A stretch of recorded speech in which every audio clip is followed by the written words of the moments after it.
অলৌকিকতা দেখাবে, অলৌকিকতা দেখাবে, মৃত্যু মানুষকে জীবিত করবে। দাজ্জাল বলবে যে তোমরা কি আমারে খোদা হিসাবে মানো না? আমি যে সব পারি এটা তোমাদের বিশ্বাস হয় না? তা বলে না, আমরা আল্লাহকে রব হিসাবে মানি, তোমাকে মানি না। তার দাদার কবরের পাশে গিয়ে বলবে, কবর থেকে ওঠো, আমি যদি এই তোমার দাদা মারা গেছে এই দাদারে যদি কবর থেকে উঠাতে পারি তাহলে কি আমাকে মানবা? তাই মানবো। দাদাকে উঠাবে, দাদিকে উঠাবে, মৃত মানুষকে জীবিত করবে। এখনকার ফিতনা তো দাজ্জালের ফিতনার থেকে বেশি নয়। এখন তো মাজারে দিয়ে আসতেছে মানুষ, কিন্তু তখন মরা মানুষকে জীবিত করবে দাজ্জাল। এই দাজ্জালের ফিতনার মধ্যে মানুষ পড়ে যাবে, মানুষ ঈমান হারা হয়ে যাবে। শুধু তাই না, দাজ্জালের কথায় আকাশ থেকে বৃষ্টি নামবে। দাজ্জাল যেই দিক থেকে যাবে, দাজ্জালের অনুসারীরা, দাজ্জালের পিছনে সকল বরকত চলে যাবে। খাদ্য, রসাদ, গাভীর দুধ, গাছের ফসল, জমির ফসল, পুকুরের মাছ সব দাজ্জালের করায়ত্ত হবে। দাজ্জালের অনুসারী যারা হবে তাদের গাছে ফল হবে, তাদের গাভীতে দুধ হবে, জমিতে ফসল হবে। দুর্বল ইমানদার যারা আছে তারা দাজ্জালের অনুসারী হয়ে যাবে। আল্লাহর নবী সাল্লাল্লাহু আলাইহি ওয়াসাল্লামকে সাহাবীরা বলছে, ইয়া রাসূলুল্লাহ সাল্লাল্লাহু আলাইহি ওয়াসাল্লাম, তখন যারা মুসলমান তারা কি খাবে? আল্লাহর রাসূল বললেন, তারা জিকির করবে, জিকিরের মাধ্যমেই আল্লাহ তাআলা তাদের খাওয়ার ব্যবস্থা করে দেবে। সুবহানাল্লাহ। কত বড় ফিতনা দাজ্জালের ফিতনা!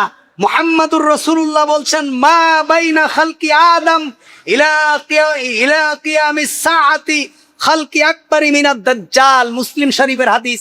আল্লাহর রাসূল বলছেন, কিয়ামত পর্যন্ত আদম সন্তানের উপরে দাজ্জালের থেকে আর বড় ফিতনা আসবে না। যার কারণে মুহাম্মাদুর রাসূলুল্লাহ সাল্লাল্লাহু আলাইহি ওয়াসাল্লাম বলতেন, আল্লাহুম্মা ইন্নী আউযু বিকা মিন ফিতনাতি মাসিহিদ দাজ্জাল। এই দাজ্জালের ফিতনা থেকে নবীরা পর্যন্ত আল্লাহর কাছে পানাহ চেয়েছে। নবীরা পর্যন্ত আল্লাহর কাছে দাজ্জালের ফিতনা থেকে পানাহ চেয়েছে। আল্লাহ, তুমি আমাদেরকে দাজ্জালের ফিতনা থেকে বাঁচাও। দোয়া করতেন সব সময়। কি ভয়ঙ্কর ফিতনা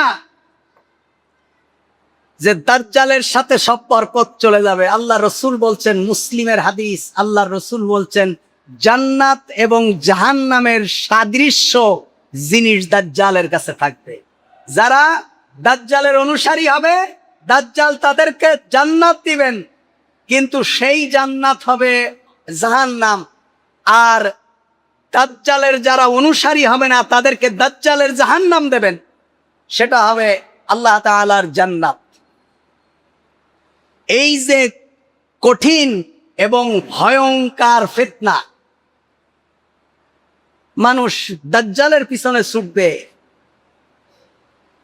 কারণ আল্লাহ রসুল বলছেন, যেই দাজ্জালের অনুসারীরা হবে ইহুদি, ইহুদিরা বেশি দাজ্জালের অনুসারী হবে, আর নারীরা বেশি দাজ্জালের অনুসারী হবে। আজকে মাজারগুলো চলে অধিকাংশ নারীদের টাকায়। নারীদের ইমান তো দুর্বল, নামের নারীরা তো অল্পে ভীত হয়ে যায়। স্বামী একটুখানি হয়তো 2 দিন মন মানসিকতা ভালো না, ব্যবসা বাণিজ্য ভালো যাচ্ছে না, একটু হয়তো চুপচাপ হয়ে আছে। বউ মনে করছে মনে হয় আরেক জায়গায় মনে হয় কোনো সম্পর্ক করছে। তাড়াতাড়ি মসজিদের ইমাম সাহেবের কাছে যেয়ে বলছে, হুজুর কোনো একটা তাবিজ তুমাজ দেওয়া যায় কিনা। ইমাম সাহেবের সুযোগ একটা নিয়ে মোটামুটি মহিলার কাছ থেকে 4-5 হাজার, 10 হাজার, 20 হাজার অবস্থা অনুযায়ী খেয়ে ফেলেছে। মানে দুর্বল, নারীরা দুর্বল। আল্লাহ তাআলা নারীদেরকে দুর্বল বানিয়েছেন। তাই দাজ্জালের সময়ও, দাজ্জালের এই অলৌকিকত্ব দেখে, দাজ্জালের এই অবস্থা দেখে নারীরা দাজ্জালের অনুসারী হয়ে যাবে বেশি। মুনাফিকরা দাজ্জালের অনুসারী হবে এবং দুর্বল ইমানদাররা দাজ্জালের অনুসারী হবে। ইস্পাহানের 70,000 ইহুদি একসাথে দাজ্জালের অনুসারী হবে। দাজ্জালের এত বড় ফিতনা, যেটা বলছিলাম, ফিতনা শব্দের অর্থ হলো ধোঁয়াশা তৈরি হওয়া, যে কোনটা হক কোনটা বাতিল। দাজ্জালের অবস্থা দেখে দুর্বল মুসলমানেরা মনে করবে যে কি, তাহলে ও যদি হক না হয় তাহলে ওরে মানলে গাবিতে দুধ হয়, গাছে ফসল হয়, জমিতে ফসল হয়, মরা মানুষ জীবিত করে, আকাশ থেকে তার হুকুমে বৃষ্টি নামে, তাহলে সেই হক। কিন্তু মুহাম্মাদুর রাসূলুল্লাহ সাল্লাল্লাহু আলাইহি ওয়াসাল্লাম মানুষদেরকে জানিয়ে দিয়েছেন কোনটা হক এবং কোনটা বাতিল। এ কারণে পর্যাপ্ত পড়াশোনা করা দরকার। আমি যে আপনাদেরকে বলি আপনারা কোরআন কেনেন, আপনারা হাদিস কেনেন, রিয়াদুস সালেহিন কেনেন, সিরাতুন নবী কেনেন, আপনারা পড়েন, বাড়ির পরিবারকে পড়ান, সন্তানদেরকে পড়ান, যেন অন্তত দাজ্জালের ফিতনা আসার আগে ছোটখাটো যে ফিতনা আছে এই ফিতনাগুলো থেকে যেন আমরা বাঁচতে পারি। আজকে ফিতনার ছড়াছড়ি, আজকে ইসলামের নামে যা চলছে সব মিথ্যা। 1 ঘন্টা বক্তব্য দিলে এর মধ্যে 45 মিনিট শুধু মিথ্যা কথা এমন করে বলে, আপনারা মনে করবেন কি সত্য, কিচ্ছু নেই এর ভিতরে, আমরা বুঝি। আবার মিথ্যা কথা না বললে ভাইরালও হওয়া যায় না, আবার মিথ্যা কথা না বললে পাবলিকেও টাকা দেয় না। এখন কি করবে মানুষ? মিথ্যা কথা বলে। মিথ্যা কথা, গীবত, পরনিন্দা, পরচর্চা, এগুলো হলো বক্তব্যের ময়দানে। এও ফিতনা। আপনি বুঝতেই পারবেন না কোনটা সঠিক আর কোনটা বাতিল।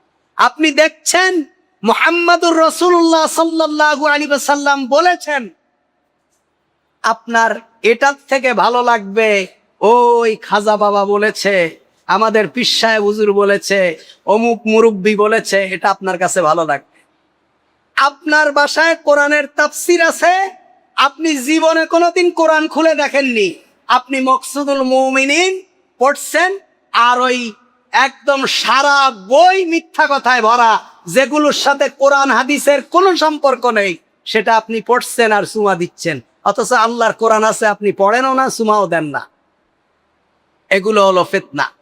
এজন্য মুহাম্মাদুর রাসূলুল্লাহ সাল্লাল্লাহু আলাইহি ওয়াসাল্লাম আমাদেরকে বারবার ফিতনা থেকে সতর্ক করেছেন। আল্লাহ তাআলা বলছেন, আল ফিতনাতু আশাদ্দু মিনাল কতল। হত্যা করার থেকেও ফিতনা হলো নিকৃষ্ট। ফিতনা তৈরি করে দেওয়া, এটা হলো হত্যা করার থেকেও নিকৃষ্ট। একটা মানুষকে হত্যা করলে একটা মানুষ মারা যায়, আর যদি আপনি ফিতনা তৈরি করে দিতে পারেন তাহলে সেই ফিতনায় গোটা জাতি ধ্বংস হয়ে যায়।